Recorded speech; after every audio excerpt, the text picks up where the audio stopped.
કોડીનાર તાલુકાના દેવડી ગામે ગૌચરની જમીન પરનું દબાણ દૂર કરવામાં આવ્યું।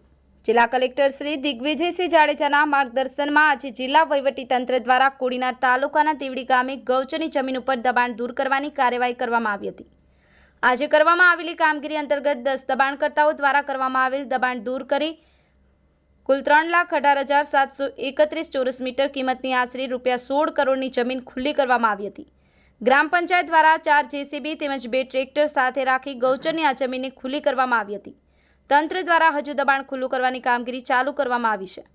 સાગર ડાબી, ધી મિરર ન્યૂઝ, કોડીનાર। હું તાલુકા વિકાસ અધિકારી ભૂપેન્દ્ર બખતરિયા, તાલુકા વિકાસ અધિકારી કોડીનાર।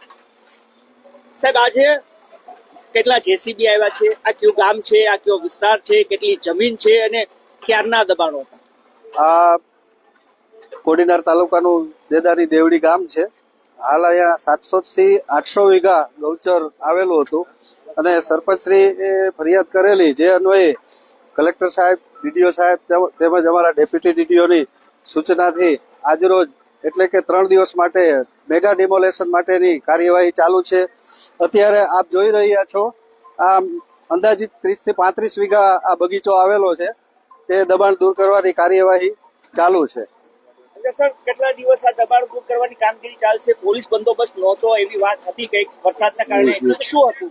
હા, પોલીસ બંદોબસ્ત તો ત્યારે તાજિયા બંદોબસ્ત ને બીજા અન્ય શ્રાવણ માસના હિસાબે બંદોબસ્ત હતા, જેથી પોલીસ બંદોબસ્ત મળેલ નહોતો, પણ ગઈકાલે અમને પોલીસ બંદોબસ્ત સંપૂર્ણપણે મળી ગયેલો છે અને હાલ તમામ પોલીસ સ્ટાફ તેમજ તાલુકા પંચાયતની તમામ ટીમ હાજર છે।